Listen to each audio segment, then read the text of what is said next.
It's the Sean Widmer Podcast. It's a journal by someone that just really doesn't like to write. Hi there. Thanks for checking out the podcast. I appreciate you, as usual, those who are checking it out. Hey, feel free to comment. Let me know you listened, whether it's over at seanslife.com, the comment box there, whether it's Spotify listeners commenting on the Spotify episode, or those of you on YouTube, Roberta, shout out, that comment over there on the YouTube video. Do it. Thank you. Let me know you're out there. Okay. Today on the podcast, we've got to get into my Kelly's What Are You Into? We've made it. We made it. Mike and I made it. Very excited about it. Very excited. Maybe the best thing that's happened to me in Lexington happened Monday night. Let's go. And it wasn't me. Well, we'll get into it. We'll get into that. I got to give some comments on work to a guy that I work with. I've got some commentary on a guy, and it's weird. It's going to be weird. I like to make things weird. And we're going to get to some comments. I think I want to read some of the comments. We're going to do the comments like right in the middle of the episode. But we got to start with a bat update. It's been a minute since we've talked about the bat. And so I think it was last year around this time we started talking about the bat. Oh, we woke up and there was bat poop on the front porch. We didn't know what it was at first. We thought it was a rodent. Try to get a trap to catch it, a little catch and release. And it wasn't. And then I looked up what that poop was, and it was like bat. And I thought, oh no. And I looked up, and I was like, there could be a bat up there. So it led to like us getting our attic inspected for bats and all this stuff. Well, these guys came and they sealed up the house, sealed up anything to get a bat that could get into our attic. And lo and behold, still kept getting poop. We've had poop on the front porch a lot over the last many months. So one of the things that I just did, my wife mentioned, and I kind of just didn't pay attention for some reason, and I was like, why didn't I do this right away? Was there's a light. So our front porch has an entryway that's about 30 feet up, and it goes up to the second floor. So it's like this big, I don't know how to describe it. It's an archway into our house, but like the door is there, and then you walk in, and there's like 3 feet of weird little entry space with a high ceiling. And there's a light up there that was dead. So I was like, hey, dummy, switch the light out. So I switched the light out, and for like 3 days, we didn't have any bat poop, and I was like, solved the problem. There is no bat poop. The bat is gone. We win, sucker. And then it happened. My wife texts me and goes, 2 things. 1, bat poop everywhere on the front entryway, and now the bat is just perched and you can see it. We'd never seen it before. And I was like, well, that's not good. So I get online and I'm like, because I'm terrified of this thing. So I get online and I'm like, well, how do you get rid of bats? And there's all these things. And I'm like, well, I just need to get it to fly away from there, like for now. So one of the things it said is like gently spray water on it to make it uncomfortable, and like the place that it's perched against, like it'll be uncomfortable and it'll fly away. So I go out there, I like duck down, I'm like looking up at it, I spray some water, nothing, doesn't even move. So I'm like, what? So I wait a little bit because I'm terrified. Go out there again, spray it, nothing. Stays all that whole day. Stays overnight. Poops all over the place. Next day, I'm like, I don't know what to do. I'm going to try this one more time. So I go out there to spray it, duck down, get in there, spray it. This thing flies at me at 1,000,000 miles per hour. I pretty much pass out. My soul leaves my body.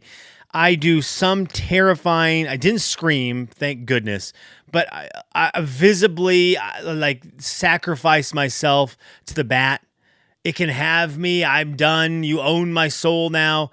I wither away, and then right before it hits me, it just soars out away. And I like get my legs are jello. I've almost hit the ground. I've dropped the hose. It's spraying all over me now, and I want to cry. I'm so scared of this bat. And all I can picture right now is, because the bat flew away, and I've got to assume my neighbor, I've been very lucky in life to have great neighbors. My neighbor, Gary, is the man. Like, he's just the man. He's just super cool. And I know every time he sees me, he's like, Could have done better, neighbors. Could have. He has to go and look at his wife and be like, could have got better. Couldn't we have got better neighbors? And everyone loved the guy who lived in our house before us. They're like, that guy was a man's man. Did he have a Dungeon Master's Guide down here? No, because where I am sitting right now with my nerdy stuff, he had a table saw and power tools, and he would fix buildings. And I'm like, dude, I got an inflatable basketball, like a little mini basketball here. What else do I have over here? I've got a football, an Eastern football. I've got this Arvydas Sabonis. Like, did he have this? Did he have this? Did he have an Arvydas Sabonis for those watching? An Arvydas Sabonis little doll? Probably not. Probably not. So, let me look at that. Take that. This is from their Arvydas Sabonis Blazers buddy. This is from 1999. It was a giveaway at a game. There's 10,000 of these. And this is one of them. Did he have this? No, he didn't. I do. Go Blazers. Getting close to basketball season. But Gary has to think, like, what a loser my neighbor is. And I try to go out there and talk to him and try to, like, say things that are cool. Right now, he has to hate me. Over the weekend, I started mowing my lawn. And then right after I started mowing it, my wife gets home and says, I need you to stop what you're doing and go. My car has the flat tire. I need you to go fix it right now. And I just stopped mowing and never revisited it because I had the kids. My wife was out of town, so I had the kids all weekend. Didn't want to mow at 8:30 p.m. I don't know what the rules are in the neighborhood, but I can't imagine people want the lawnmower going off till 10 o'clock at night. And then I've worked, right? I work Monday and Tuesday. And I had big plans Monday and Tuesday night, so maybe tomorrow. No, my wife's out of town. I got the kids. My lawn is just a mess. So Gary has to hate my guts. I think he's awesome. But if he had seen, like, if just to put the nail in the coffin for my neighbors, to know what kind of neighbor they have. If they had seen me lose my body and my will to live when the bat flew down at me, that's all they needed. It's all they needed to know about what's going on down here at the end of the cul-de-sac, the corner of the cul-de-sac. So be it. But the bat flew away and it has not been back. So one thing I've got in Bat Update 2025, I ordered this paint from a wildlife service that's supposed to be bat friendly, but also bat not friendly. And it's this clear coating.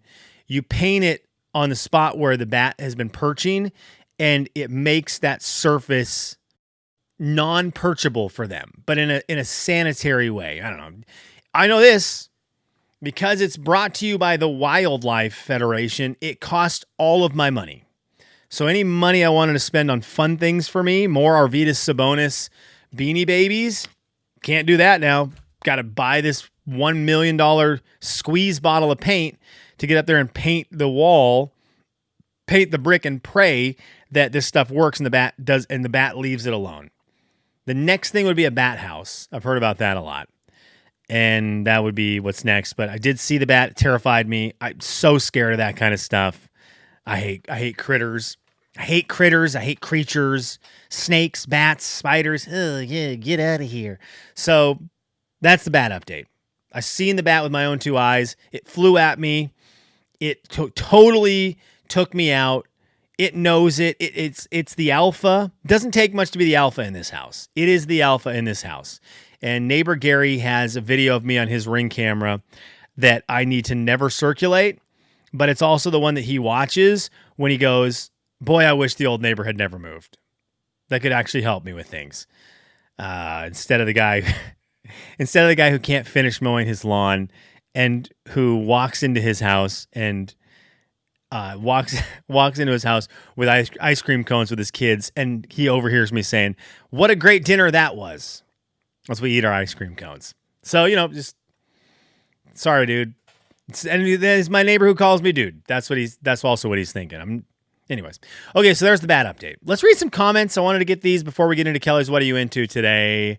Where are they? We start with Spokane Ian. A little talk about Mediterranean food in this one. In regards to the videos and stuff that I have backed up on hard drives. He said, you need to plug in the hard drives, boot them up, So every so often, or they'll lose their data. That's good to know. I will do that. And then he went on to say, Mediterranean food is very, very hit and miss. The Mad Greek, hands down, have never found a bad item there. I don't know where the Mad Greek is. I just know it's not here. I know it's not here. I can't tell. I almost just told a story that would get me. I can't tell. I've got a work story I can't tell. So there you go. That was good, right? That was a good story. Just know it's good. Take 2 minutes right now. Pause the podcast for 2 minutes. Tell yourself a really great lunch story that has to do with my work day. And there you go. Now you got it. Kimmers said this in regards to me sleeping on the ground outside of my daughter and son's rooms, so as to not allow them to sneak out and wake up my wife, but also so I'm not in their rooms. She said, "Oh no, our daughter slept on our floor for years. I mean, years. But there's no way I'm going to sleep on the floor. Ha ha. On the other hand, for my grandson, I will do anything." Kimmers, you're right. You're right. What am I doing? That's the other thing. Gary's got to be like, this dude can't even control. Like, he has kids. He's like, I know he probably can sense it. My neighbor can't mow his lawn, feeds his kids ice cream for dinner, doesn't when he says things like, "Hey, I'm going to build a shelving unit in my garage and I'm going to use my reciprocating saw." He knows I'm going into Google search what that kind of saw is. He knows it. I mean, hey, we're going to fix the garage door. I'm like, I don't know what to tell you. Good. He knows that I'm sleeping on the floor in my house and can't control my house. I am not in no control. That's this guy. And the ladies who live next to us on the other side, they gave up. Like, at least Gary will still talk to me. They gave up about 2 months into us moving in when I walked out on my back patio in just my underwear, because I'd never seen them in their backyard at all. And I just wanted to go out real quick to see how hot it was. And they're all sitting there drinking coffee. And here comes a chubby 42-year-old at the time man in his underwear. They were out at that. That was it for them. So, you win some, you lose some. Sometimes you lose more, and sometimes you don't win some. Sometimes you just lose some. Yvonne says, in regards to that blue candy that I was trying to figure out what it was, talked to Ian, talked to Ben at work about this. Neither of them knew. Could be the candy Pachua, a Japanese candy. Looked it up on Amazon. I looked it up too. It was a great. You got the shape of the candy down, Yvonne, but that's not the one. I was super excited when I saw a candy idea, but it's not the one. I can't find this freaking candy. Yvonne went on to say, "I'm glad Olivia wants to YouTube with you. It's great. It's really great. Taylor Swift is great. People are jealous that she's so good. People relate to her songs." Thank you, Yvonne, for the comment. I always love to hear from you. Did Roberta get in over on YouTube? Let's see. I don't want to leave anyone hanging. No one was over on Sean'sLife.com, so I don't even need to worry about those ones. Let's see here. Before we get into some commentary on my guy Nate at work, which we need to talk about. Roberta said this: "Podcasts have definitely changed the world. It was different and unusual when you started yours, but they are in the public lexicon now and accepted as the norm. Need to go look for the Olivia debut." I was keeping it hidden. My wife was like, "Why don't you just post it?" I'm like, because I don't want my kids on YouTube. So we'll see. We will see. I do want him eventually, though, because my daughter loves it so much, and it's so cute. All right, I got to give a shout out to my guy, Nate. This is one of the things I'm dealing with at work. I'm 43 years old. I'm old. I'm an old man. When I was in my 20s, starting out my career in radio, I remember the 40-year-olds, and I was like, y'all are old. And I always wanted to hang out with the 30-year-olds because they were like successful-ish, and they always did fun things. Occasionally, they'd pay for your lunch. But they did poker nights at their houses. They had houses that were cool. And we'd go over and do fun stuff and game nights. And they had like little parties and all that, which I need to do with the boys. I need to do that with the work guys. Like, that needs to be where it is. But I still want to be like friendly with people at work. But I know I can't be. So, I want to be like, it's like, how are you someone's friend without being like, we need to be friends? I'm an old man. Because they're great dudes. They're great dudes. Anyhow, I bring all this up to say, one of the guys I work with, my guy Nate, Big Red is his nickname. It's like this weird thing where I don't love it when people come up to me, and I've done this too much with them already, and I've tried to check myself on it. I have I feel like a lifetime of great stories, like unbelievably great stories, some of which are crazy and wild, and it's like, at any moment, boys, if you want it, I could blow your mind with stories. Just blow your mind. But I remember having guys when I was younger who would just come into work and be like, when I was 30, I did this and this. It's so annoying. Like I don't want to be that guy. So I don't do it because I think it's gross. Not a big just throw your stories out there uninvited guy. But one of the guys I work with has so many similarities to me when I was in my 20s that it is crazy. Are we the same? Absolutely not. I was a little crazier than him. He's a little more clean cut. I was very much more I was like heavy sports oriented. That was when I was in my 20s. It was like 90% of my life was sports related. But this Nate kid he does things every day that in the back of my mind, and I don't say it out loud because it's so dumb to be like, that's what I used to do. There are so many things he does that make me go, dude, that's exactly how I was in my 20s. And it brings me happiness because I loved my 20s. I loved him. And he just does so many little things that remind me of that, which is kind of great when he's at work. Because if I'm feeling like, oh man, I've got all this, the responsibility of trying to go home and impress Gary by building myself a shed or something really cool. Nate kind of puts me in check of like, I had that. I like that. I had that in me. I had that energy. I didn't have to always try to be the age that I am. It's just great. And so one of the things he did today, I almost text my boy Kevin James back in Spokane, Jay and Kevin show. Check him out. I almost texted him and was like, dude, there's a kid I work with who does the thing. He did it today. My old classic. And Kevin I remember Jay was like, what are you doing? Kevin sometimes would be like, I think it's cool, but is it cool? We actually did radio segments on it. We always used my weird tendencies and we would like make them sometimes they would just make me be the brunt of it. But a lot of times we'd make the angle that it was somebody else. And I think we did a pretty good job covering it up, but we'd a lot of times talk about eating lunch alone.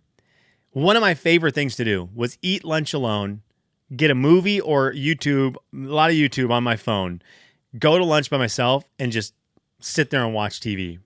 And I loved it. And I remember people were like, that's so weird. Like you need to go to lunch with other people. You need to go to dinner with other people. And my guy, Nate, does it all the time. He will sneak off, go to lunch by himself, take his iPad, watch shows. And I told him today, I'm like, dude, I will go with you next time. And I will bring my iPad and we can sit and both eat lunch together but alone, mainly because I want to tap back into those olden days. It's one of my favorite things. It's just fun. But it's so weird, like knowing this and not being like, hey, dude, we have 1 billion tendencies that are the same. Because that also might terrify him because I think he's scared of me. Okay. And I know that he would not want to be like me. Kelly's, what are you into? Like he was hyped today for the Nintendo Direct. And I knew it started at 9. And I was hyped for it. But I'm the 43-year-old guy in the building who can't be hyped about that. And I walked into the warehouse where he was at like 8:50, 57, and he had his phone. And I knew what he was doing, but I didn't say anything. And he goes to everyone, he's like, Nintendo Direct starting. And I was like, there he is. I knew it. I knew the second you turned your phone sideways what you were doing. Gosh, I love the kid. He's great. Okay, we did it. We made it. Mike and I did it. We made it. We've done it. We're here. We did the thing. Hallelujah. Mike and I love our basketball. My favorite thing in the world. If you love basketball, make sure you love it forever. I loved playing basketball when I was a 11-year-old, and I love it just as much as a 43-year-old. Monday nights, we go play hoops with a group of guys here in Lexington. They're very fun to play with. Played last night, great run. But Mike and I have done this since 2016 after we play hoops together. We used to go to Pack Ave, go check them out down there in Browns Edition, Pack Ave Pizza, and they had what was called the tuna. You'd get a PBR and a shot of well whiskey for $7. And Mike and I would do that after we played hoops at Peaceful Valley on Tuesdays and Thursdays. It was great. That was our routine. And so it got to the point, Ben at Pac Ave, he knew Tuesdays and Thursdays when we were coming in right around 2:00. He knew the second he would see us walking up and we'd walk in and there it was. The PBR was there and the shot of well whiskey was there, and he would just either bring it out to us on the patio or we'd walk in and it'd be right on the counter, and that was it. It was awesome. It was like, oh, we've made it. We're regulars here. So we move here to Lexington. Mike and I start playing hoops on Monday nights. We go to this place, Banners, here in Lexington after hoops. 10:00, we get done, and we go over and we order the same thing. It's not called a tune-up here. You just have to order I think we get Mick Ultra now because we're old, and that's like what old guys who like want to be skinny but aren't. I don't think that's real, but I think we pretend like that's why we get it. I think it's just the beer that everyone makes fun of. But we get a Michelob Ultra and a shot of their bourbon here because I don't think they do whiskey in Kentucky. And so we've been doing that for, a year. And we do it every week. So we go every week. We've been doing it. We went in last night. Walked in. We sit at the same table. We go sit down. And I looked over at the bar and I thought, someone is ordering 2 beers that look exactly like the beers we order. I looked over again. I was like, those are 2 little shot glasses right there. Little plastic shot glasses. And I thought, is it happening? We sat there and sure enough, right over to the table, our order right there. Not a word needed to be said. My heart felt full. We are alcoholics. No, that's not. We've done it. We became regulars. There's something fun about being a regular somewhere. It is such a cool feel. It's like fun for us, but it's also I love that they know we're going to be there on Monday nights. We're going to spend our money with them, and now they've got us. Like we'll go there. When it's not Monday night, we'll go there anytime. That's our place now. So it was a great moment. Now I've just got to get them. Their next step is we need to get it named. And they need to put it on a poster somewhere in the building. That's like that's the long play. If they can call them tune-ups, and they can, I think it's $11 for the 2. So what I need it to become a thing called tune-ups. I need them to put it on the wall somewhere and make it $10. So you get like a little discount, and that's the final step. And then we retire. Not from basketball, but from drinking. Who are we kidding? We will retire from neither. Thank you for tuning into the Sean Widmer podcast. Hopefully your favorite 15-minute podcast. Good night.